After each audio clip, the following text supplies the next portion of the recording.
Hi, this is Jason with RE/MAX Premier Realty, and I'm going to talk to you today about one of the most pressing issues as an agent in our market today. Even as a home seller or consumer, you will find this video incredibly valuable.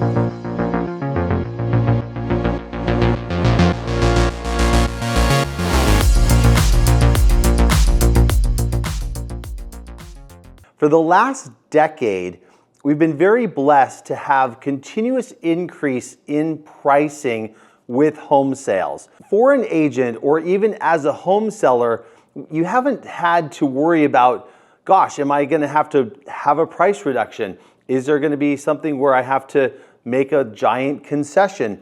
Because we've come from a market where the sellers really could call the shots on every level. And I'm sure many of you have sent out postcards as a listing agent or as someone that sold a home that said, oh my gosh, I had 25 offers on my house and I sold it in less than 3 days and I got over $100,000 more than asking. The interesting thing about the market we're going into is right now being professional, understanding where to position your listing to sell in the market we're currently in and beyond is hyper critical. So I want to give you 3 points today as you're looking at listing homes for sale, or if you're a home seller and thinking about selling, of what you need to look at. So post October of 2024, you could pretty much look at a comparable sale, a past sale, add $50,000 to that price. You're gonna float up to it, if not beyond that. That market is no longer here. So when you're looking at the market on where to price a home, here are the 3 pieces of advice I would give you. Number 1, you want to look at what are you competing with actively on the market. Are you absolutely the most attractive house with regards to the kitchen's been fully remodeled? You're in a completely flat lot. You could build an ADU, an additional dwelling unit. You're in a great school district. What are the competitive advantages for your property against everything that's listed on the market? And if you don't have a lot of those, you have to be very, very careful with your pricing, because everything that you're missing off of that wish list for a buyer is going to come back in some sort of a price reduction or concession. So number 1, what are you actively competing against? Number 2, what has sold? And we're not talking about what something sold 3 months ago, 6 months ago. What is sold in the last 30 days, the last 45 days? Because the last sold comps are the only comps that are truly relevant in the market that we're going into right now for November, December, and January especially. So if you look at those sold comps and you're not clearly a better home than what those are, you want to make sure that you're pricing your house just below that. I would even argue that you'd want to go 3% below the last sold comp, because what you want to create in that consumer's mind is, oh my gosh, that home's a deal. This one sold for 1.4 and this one's listed at 1.35. So you're creating that reality and that sense of urgency that, hey, we're marketing and positioning ourselves with that price adjustment already in mind. Because if you don't, and you start taking those reductions and you have what's considered a stale listing or a listing that's been on the market 45 days, 60 days, you're going to start having conversations with your seller that are very uncomfortable. And they're like, hey, why hasn't it sold? You know, so-and-so's house sold 6 months ago in a week. Why aren't we sold yet? What's going on? What are you doing to market the house? Why has no one come to look at it? All of these things are factors.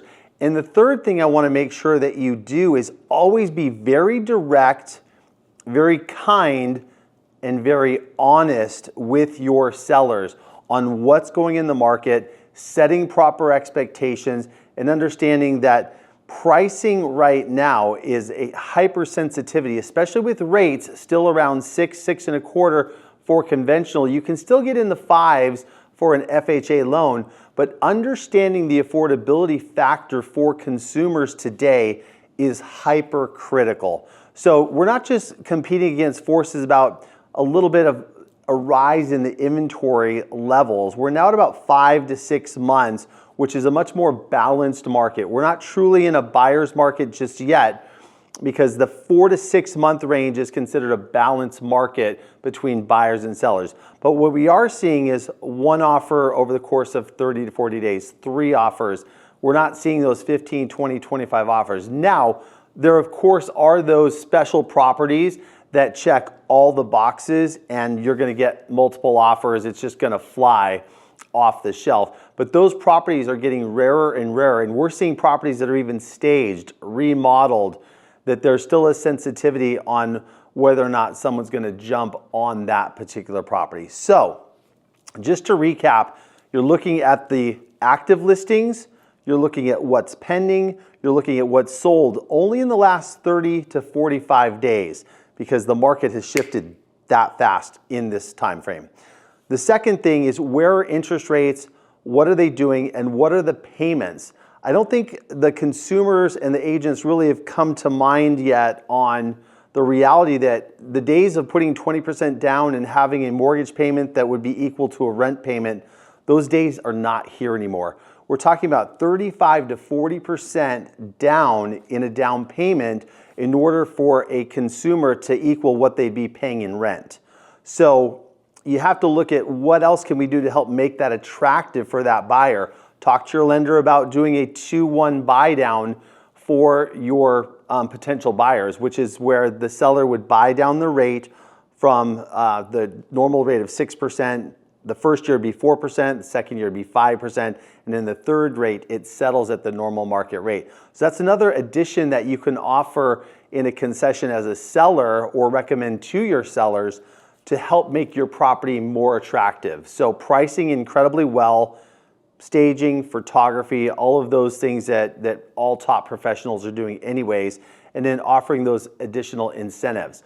We're also seeing a lot of questions around the buyer agent concession. So notice the words concession, so it's no longer considered a commission per all of the lawsuits that came through NAR and the accommodations that we made through CAR. They're now considered a buyer agent concession. Now, on most of my listings, the sellers are still offering a compensation out to, or a concession out to, the buyer's agent. So make sure, if you're representing a seller, you have the conversation that clearly delineates and separates what your services are as a listing agent versus what a buyer might be asking for, or a buyer's agent might be asking for in the form of concession. But make sure there's a very clear delineation that you are not negotiating for a buyer's agent, you're not negotiating for a buyer, you're sharing the value and the things that you're gonna bring to the table as a top listing agent to help that seller get that home sold for top dollar. Now, we just finished a seminar, a last minute program with Tom Ferry, in which one of the talk tracks that he said was, should we take the home off the market now and put it on in the spring when prices are higher, or should we leave it on the market now? I would argue that, with all the respect in the world, that is not a good strategy to wait till next spring for a multitude of reasons. Here's the reasons I think that selling now through the holidays are a better way to go versus waiting till next spring if you're a listing agent or a seller. Number one, we truly do not know what the market's going to look like next spring. We've had year over year over year for the last 10 years. We've had a massive great run, and especially for the last 4. So to make the assumption that prices in the spring are gonna be better and the feds are gonna lower the interest rates in the spring, I would not play the assumption game on a market that's 6 months out. I don't think that does your clients any good, and I don't think that does you any good. I think obviously if there's not an urgency to sell, everything is dependent on your client and what's best for your client. With that said, selling now in the current market conditions is still a much better bet than waiting and hoping on future projections on something that's completely unknown. So you have real sellers and real buyers through the holiday season, people that have their home on the market over Thanksgiving, Christmas, New Year's. they need to move. They want to make decisions now, and there's buyers that need to make decisions now. So very, very good market always through the holidays. There's a lot of people that need to make tax decisions and make tax moves before the end of the year, whether they're 1031 exchanging a property or looking to shelter or make some investments prior to end of year. All those things from a tax perspective come into play as well. So definitely, when's the best time to sell? Of course, when your clients are ready. When's the best time to buy? When your clients are ready. I would just argue that what we know now, data with this current market snapshot, would lead me to offer a sense of urgency to get these transactions done before the end of the year and before spring. So if you have any questions, please feel free to reach out and call me at 626-244-5000. Happy to help you, consult with you. I can connect you with one of our amazing agents here, depending on what your needs are at RE/MAX Premier Realty. I'm happy to help you as well. Or if you'd like to be coached as an agent and just talk about some pricing strategies or things you might need help with, reach out and give me a shout. Again, at 626-244-5000. Happy to help. Thanks a lot. This is Jason with this edition of the Agent Playbook.